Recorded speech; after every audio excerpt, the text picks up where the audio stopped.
Ok, vimos los lípidos en la dieta y empezamos con fosfolípidos. Lípidos en las dietas, para recordar un poquito, son la principal fuente de energía del organismo. Necesitamos consumir un 30% de lípidos o de grasas en la dieta normal. A ellas aportan ácidos grasos, aportan vitaminas,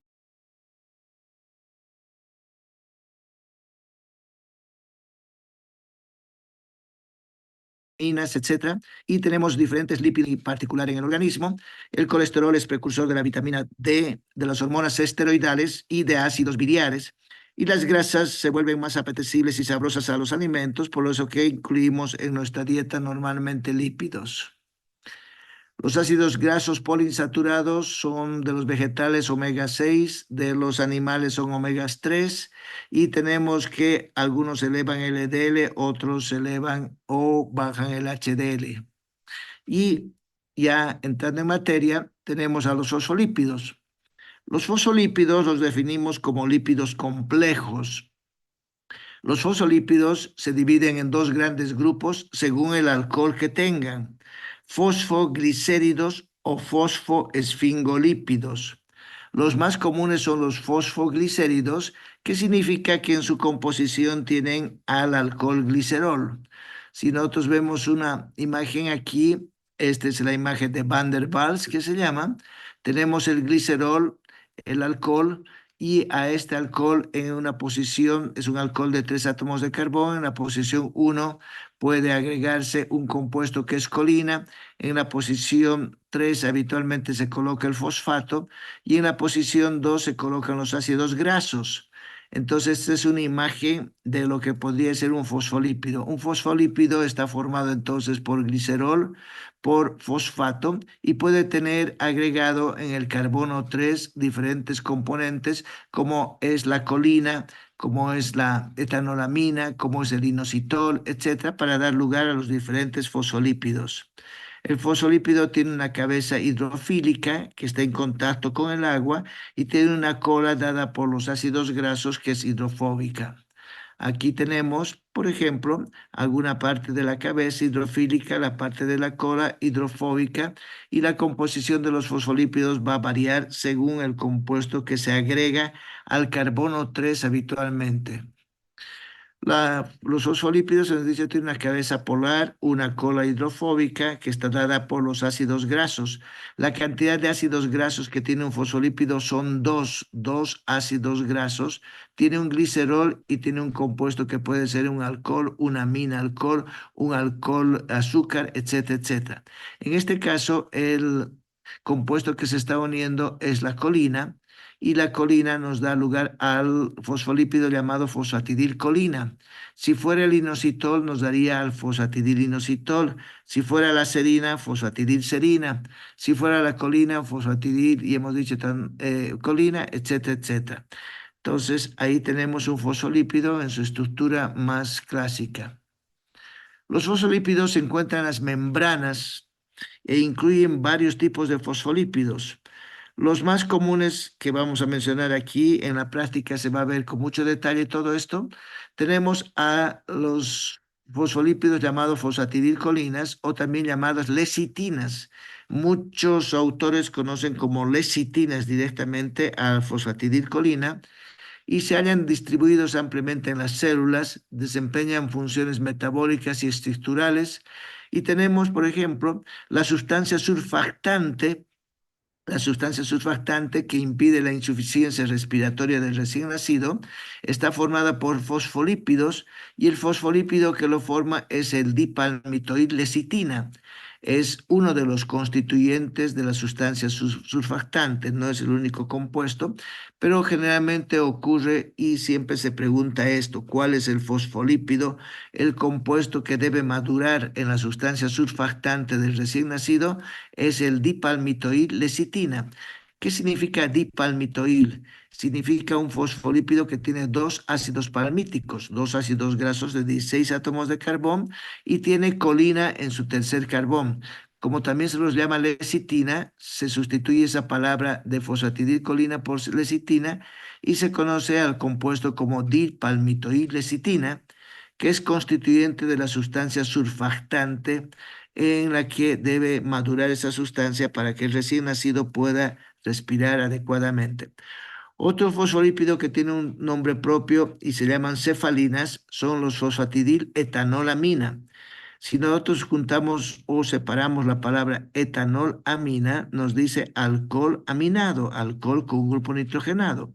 Entonces, es un fosfolípido que en la posición 3 de su carbono va a tener al compuesto etanolamina, un compuesto de dos carbonos que representa el etanol y un nitrógeno que representa a la amina. Este compuesto se llama cefalina. Entonces tenemos dos nombres ya propios, las lecitinas, las cefalinas, que son fosfolípidos, ampliamente distribuidos en todas las células, principalmente en el cerebro, intervienen en la coagulación y están unidos a las proteínas tromboplastina y tromboquinasa. Entonces ya tenemos dos fosfolípidos importantes. Se encuentran, vuelvo a decir, en las membranas de las células, en algunas células específicas, las cefalinas en las células cerebrales particularmente, y van a desempeñar funciones muy importantes. La fosfatidilcerina tiene como componente a la serina, que es un aminoácido. Es el único fosfolípido que se forma a partir de un aminoácido. El aminoácido es serina y en la posición 3 de este fosfolípido, de este glicerofosfolípido, se encuentra el aminoácido serina y se va a encontrar en las plaquetas, va a tener una acción vasoconstrictora, va a participar en la coagulación sanguínea. Fíjense la importancia que tiene la presencia de fosfolípidos. Después tenemos el fosfatidilinositol. Este quizás es uno de los más importantes fosfolípidos que tenemos en las membranas, ya que al reaccionar con la fosfolipasa C, va a fraccionarse este compuesto y nos va a dar lugar a segundos mensajeros. Los segundos mensajeros que resultan del fosfatidilinositol son el IP3, inositol trifosfato, y el diacilglicerol. Estos segundos mensajeros juegan un rol muy importante en lo que es la parte intracelular. Acuérdense que un ligando es un primer mensajero y estos componentes que van a estar dentro de la célula se van a llamar segundos mensajeros. Tenemos otro fosfolípido que se encuentra exclusivamente en la membrana mitocondrial y es la cardiolipina. La cardiolipina es exclusiva de las membranas de la mitocondria y es un compuesto reactivo de la sífilis que puede determinar la enfermedad. Tenemos los lisofosfolípidos, que son lisolecitinas, son aquellos fosfolípidos en los que se ha perdido un ácido graso, por lo tanto son monoacilgliceroles. A eso se los llama lisofosfolípidos. Puede ser cualquier fosfolípido, que hemos dicho que tiene dos ácidos grasos, uno en el carbón 1 y otro en el carbón 2, y tiene un compuesto fosforilado en el carbono 3. En este caso, estos lisofosfolípidos han perdido habitualmente el ácido graso de la posición 2 y se los conoce como lisofosfolípidos por la ausencia de un ácido graso y solamente que tienen un monoacil. Acil reemplaza el término del ácido graso, un monoacilglicerol. Otros que tenemos son los plasmalógenos, que son abundantes en sistema nervioso central, encéfalo y músculo. Y por último tenemos las esfingomielinas. Las esfingomielinas son fosfolípidos que tienen esfingosina, el alcohol esfingosina, ya no tienen el componente glicerol. Se encuentran en cerebro, en tejido nervioso, aíslan las fibras nerviosas, pueden contener colina, se unen ácidos grasos y forman compuestos llamados ceramidas. En esos casos pierden la actividad de fosfolípido, pierden el fosfato. Las esfingomielinas van a constituir a la mielina como tal y la mielina como tal recubre a los nervios y sirve para que la conducción nerviosa sea mucho más rápida. Los fosfolípidos van a tener diferentes reacciones. Los fosfolípidos van a formar a las ceramidas, vuelvo a decir, los esfingolípidos son compuestos que van a dar lugar a las ceramidas y las ceramidas son compuestos que tienen glicerol, son esfingosinas, tienen glicerol y tienen un ácido graso, carecen de fósforo y van a dar lugar a diferentes componentes como son los cerebrósidos y los gangliósidos. Los cerebrósidos y gangliósidos son derivados de las ceramidas. Las ceramidas son unos compuestos entonces muy habituales. Ahora existe muchísima literatura sobre las ceramidas y la función que tienen ellos en mantener la estructura de la piel y de muchos tejidos y están en boga su utilización tanto como parte de la cosmética como parte de la investigación para enfermedades neurodegenerativas.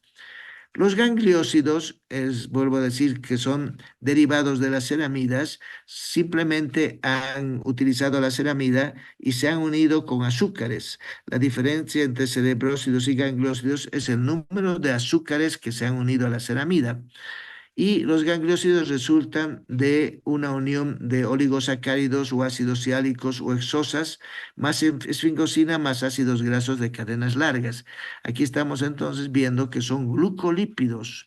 Los gangliósidos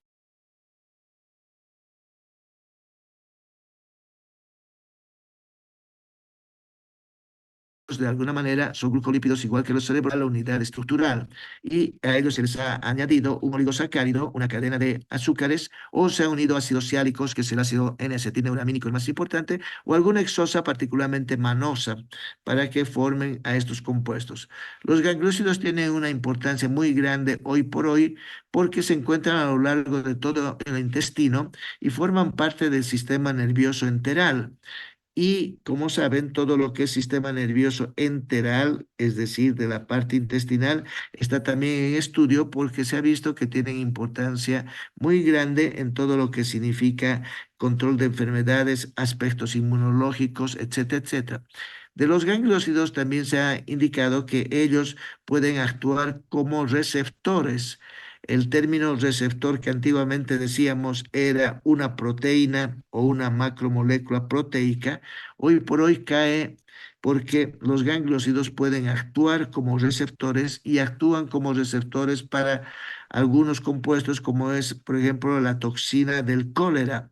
Pueden ser los gangliósidos receptores. Entonces tiene una importancia muy grande y los gangliósidos también se relacionan con enfermedades que se llaman enfermedades esfingolipidosis. Muchas enfermedades cursan con gangliósidos alterados o con la ausencia de una enzima para la formación de un gangliósido y vuelvo a decir, se llaman esfingolipidosis y son enfermedades raras, pero que son enfermedades neurodegenerativas y que son enfermedades que pueden diagnosticarse por la ausencia de una de las enzimas y el exceso del sustrato correspondiente. Los fosfolípidos vamos a tener que van a ser participantes y que pueden degradarse en diferentes compuestos una vez que existen las enzimas fosfolipasas que degradan a los fosfolípidos en sus diferentes compuestos. Los esfingolípidos, habíamos dicho, el alcohol, la esfingosina es un alcohol muy grande. La ceramida tiene esfingosina, pero no tiene fosfatos, tiene solamente un ácido graso en la posición 1. Las glucosilceramidas, que habíamos dicho que se llaman cerebrósidos y gangliósidos, tienen azúcares. Y las esfingomielinas, que son las cubiertas, tienen colina. Entonces, cada uno de ellos tiene una estructura importante. Todo este tema de esfingolípidos, esfingolipidosis, gangliósidos, cerebrósidos, se lo ve en la práctica en detalle. Esta es la parte teórica y la parte teórica es rápida, a veces inentendible, pero en la parte práctica sí se comprende y se ve la estructura de ellos. Eh, Tenemos los glucosfingolípidos, hemos dicho que son azúcares con ceramidas, a los gangliósidos, glucoceramidas más ácidos siálicos, las ceramidas, ácidos grasos más esfingosina, los cerebrósidos, glucocerebrósidos más galactocerebrósidos. Aquí tenemos dos azúcares, glucosa y galactosa, y las esfingomielinas que son fosfofingolípidos. Eh, los ácidos grasos de los cerebrósidos son generalmente ácidos grasos grandes. Tenemos el ácido lignocérico, el ácido cerebrónico, el ácido nervónico, que son ácidos de cadenas muy largas, y también los ácidos oxinervónico u oxinervón.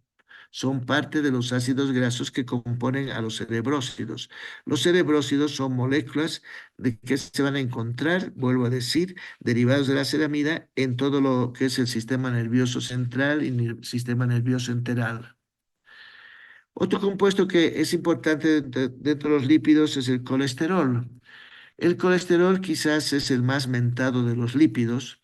El colesterol es una molécula bastante grande, es una molécula de 27 átomos de carbón. El colesterol es un esterol. El colesterol está relacionado con los lípidos. Algunos consideran que es un alcohol específico. El colesterol es una molécula muy grande y que se ubica habitualmente en las membranas de las células. Aquí tenemos la doble capa de una membrana y tenemos el colesterol entre medio. Fíjense, la estructura del colesterol es una estructura esteroidal, es una estructura grande, está formado por dos anillos, un anillo fenantrénico y un anillo ciclopentano, y ahí tenemos al colesterol. El colesterol habitualmente no tiene ácidos grasos. Cuando el colesterol se une con un ácido graso, se convierte en éster de colesterilo. El colesterol habitualmente no tiene ácidos grasos, pero vuelvo a decir, si incorpora un ácido graso en la posición 3, se lo denomina éster de colesterilo y es un colesterol asociado a un ácido graso. Entonces, el colesterol cumple funciones muy importantes. El colesterol determina la fluidez de la membrana. No se olviden que estamos hablando que las membranas no son estructuras rígidas, son estructuras fluidas y la cantidad de colesterol es la que indica cómo se está comportando esa membrana y la capacidad que tiene la membrana de poder llevar a de diferentes sitios y moverse en una forma absolutamente fácil. El colesterol, entonces, es un lípido complejo, vuelvo a decir, es un esteroide, es un alcohol, es un compuesto relacionado con los ácidos grasos, etcétera, etcétera. El colesterol es un alcohol de 27 átomos de carbono y tiene un enlace doble entre el carbono 5 y carbono 6. ¿Cómo se va a formar el colesterol? Lo vamos a ver en detalle, si no es en este capítulo, en el subsiguiente capítulo, cómo se forma el colesterol, pero nosotros todos los días formamos colesterol. No necesitamos ingerir colesterol en la dieta, ya que la cantidad de colesterol que formamos es suficiente. Sin embargo, los alimentos que consumimos, muchos de ellos son ricos en colesterol o abundantes en colesterol. Entonces sobrecargamos nuestro organismo de colesterol. El colesterol se forma en el cuerpo a partir de acetilcoenzima A y se forma en el retículo endoplásmico de muchísimas células. Ahí tenemos el colesterol que se va a formar. Pero vuelvo a decir, tenemos el colesterol exógeno, que es el que em, más consumimos en la dieta y es uno de los componentes que va a hacer que se acumule esta molécula, particularmente en el endotelio vascular, engrose el endotelio vascular, impida la circulación adecuada y tengamos problemas de aterosclerosis y como consecuencia un infarto o una hipoxia tisular por dificultad de llegar la sangre a los sitios más alejados. El colesterol es una molécula importante en nuestra vida. No podemos vivir sin colesterol. El colesterol forma hormonas y las hormonas esteroidales, que son derivadas del colesterol, son las hormonas sexuales y las hormonas suprarrenales. Sin colesterol no podríamos formar testosterona, no podríamos formar progesterona, no podríamos formar estrógenos y no podríamos formar cortisol ni tampoco aldosterona y otras hormonas. El colesterol también es importante porque en la piel el colesterol va a formar a la vitamina D y la vitamina D tiene implicancias inmunológicas y de regulación del metabolismo del calcio y del fósforo. También el colesterol va a formar los ácidos biliares. Los ácidos biliares se van a formar en el hígado y van a servir estas moléculas para que se reabsorban o se absorban las grasas. Si nosotros no producimos ácidos biliares, no se absorben bien las grasas, tenemos un problema que se llama esteatorrea y tenemos dificultades en la digestión, dispepsia, flatulencia, etcétera, etcétera, etcétera. Entonces el colesterol es una molécula muy importante para nosotros. La síntesis del colesterol se llama colesterogénesis y la degradación del colesterol obviamente se va a llamar colesterolisis. En la colesterogénesis, la formación del colesterol, implica muchos pasos e implica más o menos 21 moléculas que van a participar en la formación del colesterol. Entonces, es una molécula grande que tiene que ir formándose de carbonos que se van uniendo gracias a la acetilcoenzima y la degradación del colesterol se debe particularmente a procesos de conjugación y a procesos de oxidación para que desaparezca el colesterol del cuerpo. Vuelvo a decir, tiene implicancias muy altas fisiológicas el colesterol. El colesterol, volvemos a decir entonces, es un alcohol de 27 átomos de carbón, tiene un enlace doble entre el carbón 5 y 6. Tiene un grupo metilo en el carbón 18 y 19 y posee una cadena lateral de alquilos de 8 miembros. En un instante vamos a ver su estructura cómo es. Es un esteroide porque posee un anillo ciclopentano perhidrofenantreno, que es el nombre químico del colesterol, ciclopentano, porque tiene 5 carbonos unidos más un fenantreno, que es una estructura de tres anillos unidos, y un oxidrilo. Por eso se llama el colesterol ciclopentano peridofenantreno. El colesterol puede esterificarse, hemos dicho, puede unirse con un ácido graso en el carbón 3 y da lugar a una molécula que se llama éster de colesterol.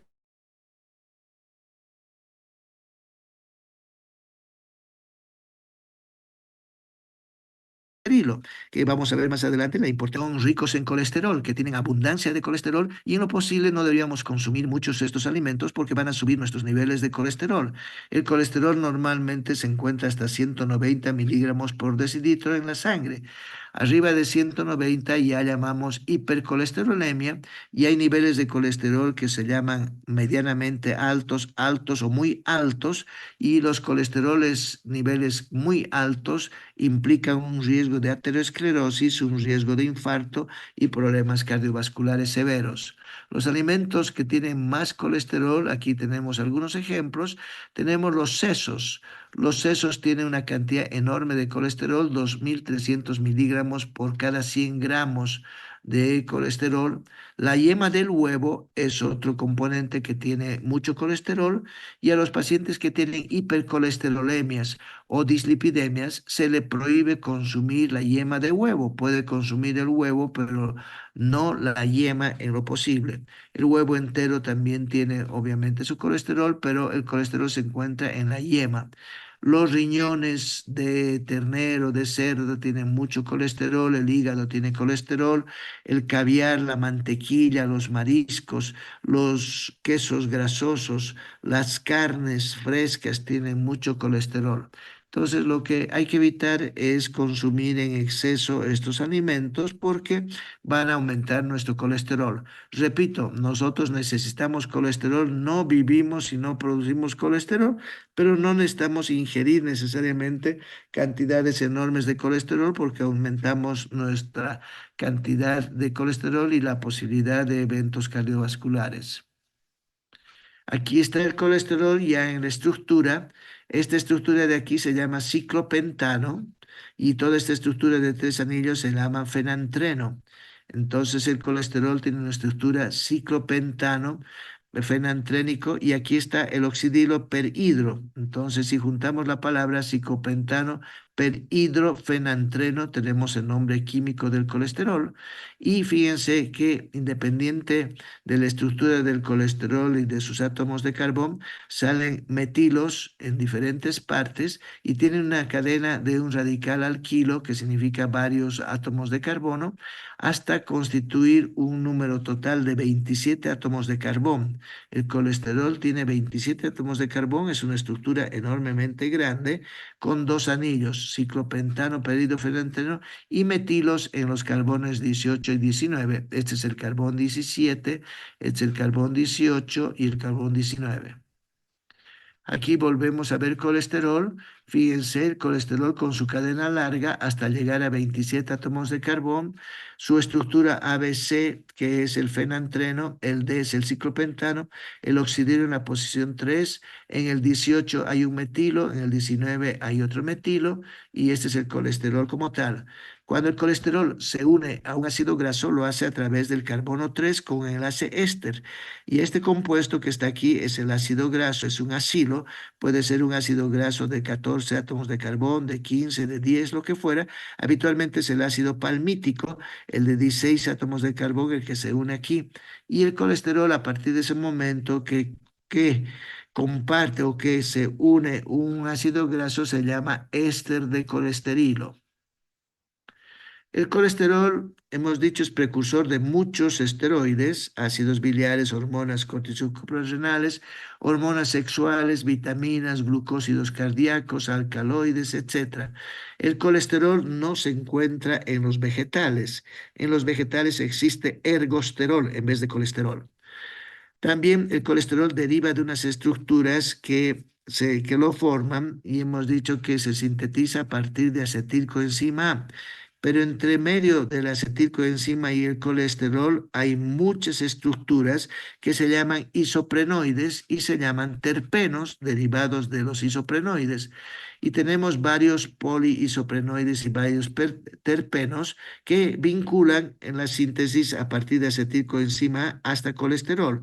No es el único compuesto que se forma a partir de acetilcoenzima en los animales y en las plantas. Son muchísimos, por eso que los intermediarios se llaman terpenos o se llaman inclusive isoprenoides. Y tenemos ahí vitaminas liposolubles, tenemos el caucho, tenemos el mentol, a la ubiquinona, etcétera, etcétera, que son derivados isoprenoides de todo lo que va a ser la formación de compuestos derivados de acetilcoenzima y entre ellos el colesterol. Los isoprenoides se forman entonces a partir de acetilcoenzima y tenemos muchos de ellos en nuestro organismo y también en los vegetales. Tenemos que los pigmentos visuales o cromóforos son isoprenoides, el colesterol es un isoprenoide, los betacarotenos que son derivados de la vitamina A son isoprenoides, el mentol que está formado por la menta, la ubiquinona que se encuentra en la cadena de transporte de equivalentes reductores, los pigmentos de los tomates, etcétera, todos ellos son isoprenoides y se han formado a partir de acetilcoenzima en ramas diferentes que van a ir a formar colesterol y los diferentes compuestos. Esto se lo va a ver también en la práctica y se va a ver cómo se van a formar cada uno de ellos en sus estructuras químicas y lo que implica.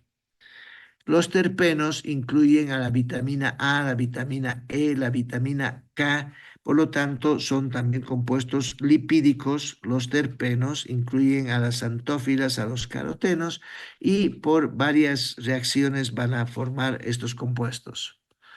La vitamina A hemos visto muchas veces, y se la ha visto en un tema específico, la vitamina A relacionada con la visión, tiene tres formas activas, retinol, retinal, ácido retinoico, es un isoprenoide, es un compuesto terpénico que se va a formar a partir de acetilcoenzima A y nosotros no formamos la vitamina A, tenemos que ingerirla en la dieta.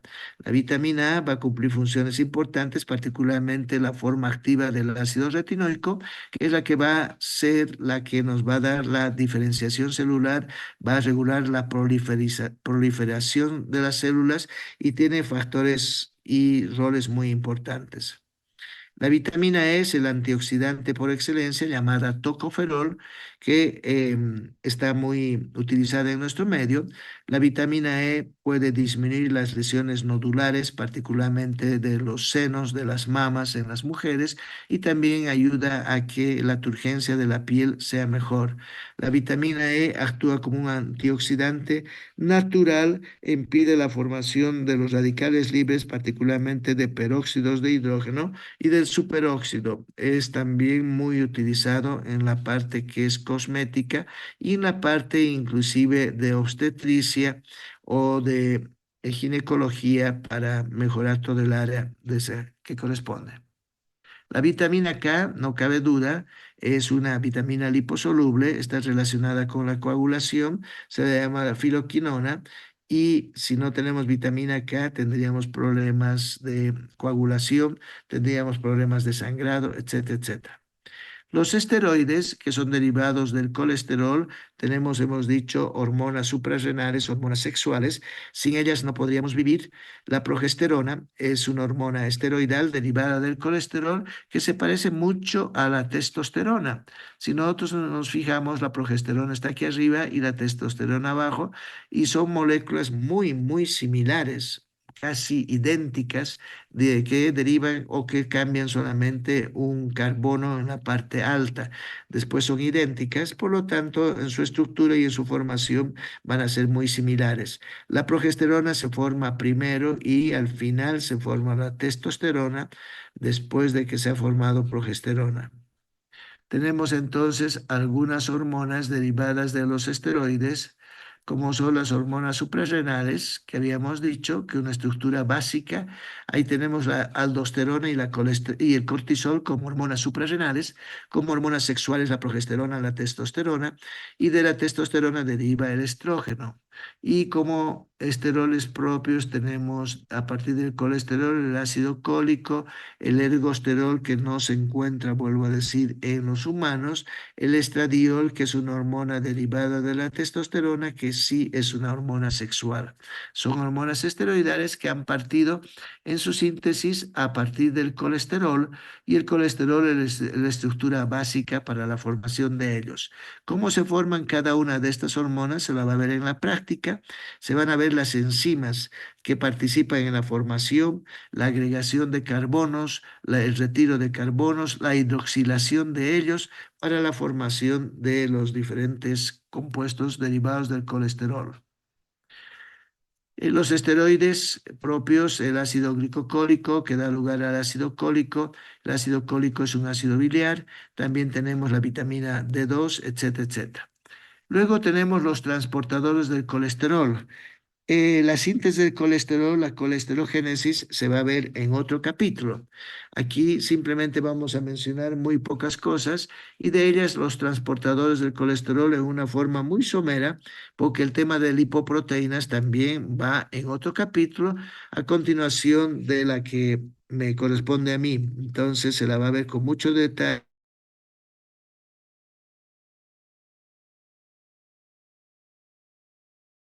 las lipoproteínas posteriormente. Unas lipoproteínas que son buenas, que son las HDLs, y las otras lipoproteínas que son malas, por así decir, las LDLs.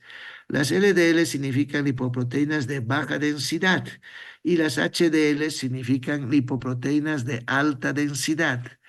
Las lipoproteínas de alta densidad retiran el colesterol de los tejidos y llevan el colesterol al hígado. Por lo tanto, son los recolectores de la basura, entre comillas, del colesterol que está depositándose en diferentes tejidos, particularmente en el endotelio vascular. Lo retiran y lo llevan al hígado y van limpiando nuestras arterias para que el flujo sanguíneo sea adecuado.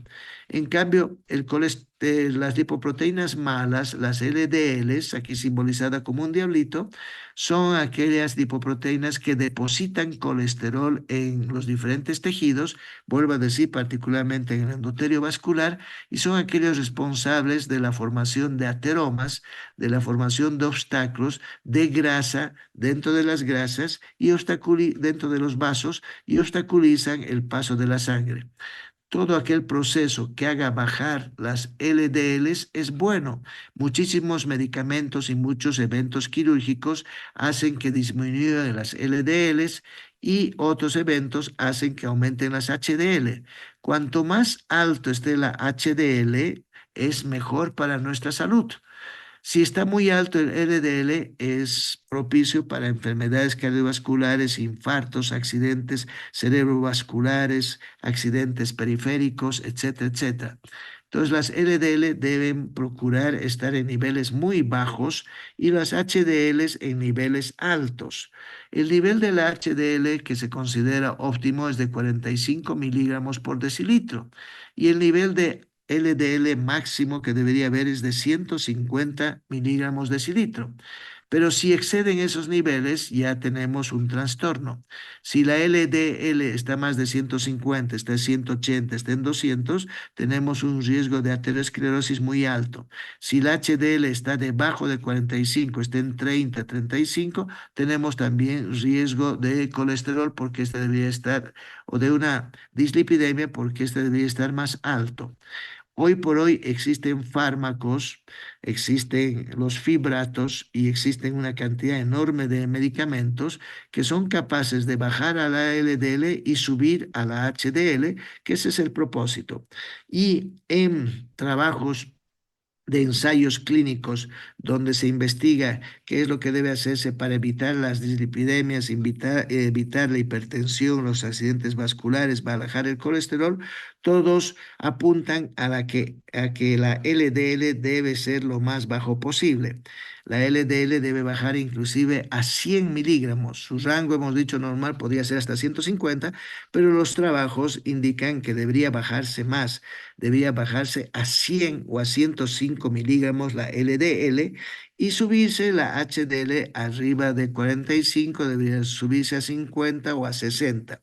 Ese es el propósito de muchos trabajos de investigación y de la utilización de medicamentos comparados a través de metaanálisis, donde se ve qué medicamento puede hacer bajar los LDLs y qué medicamento puede subir las HDLs, e inclusive no solamente con medidas farmacológicas, sino también con medidas dietéticas. Nosotros nos interesa que la lipoproteína de baja densidad esté lo más baja posible y la lipoproteína de alta densidad esté lo más alta posible. Las LDL depositan el colesterol por endocitosis, es decir, que tienen que ingresar dentro de los tejidos para depositar su carga de ácidos grasos, su carga de colesterol.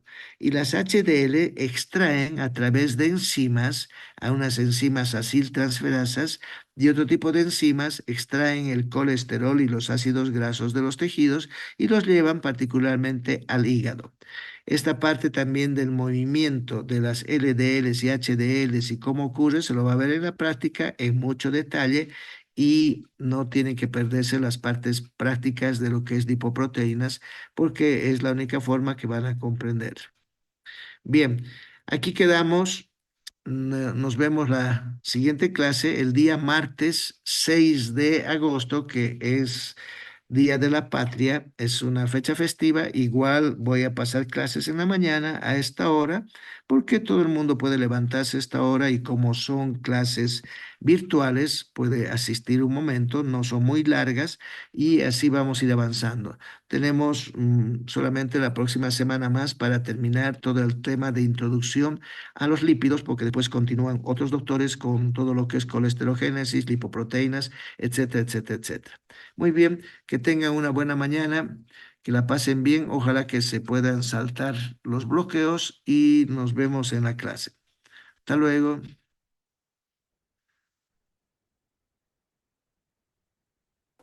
Hasta luego, doctor, gracias.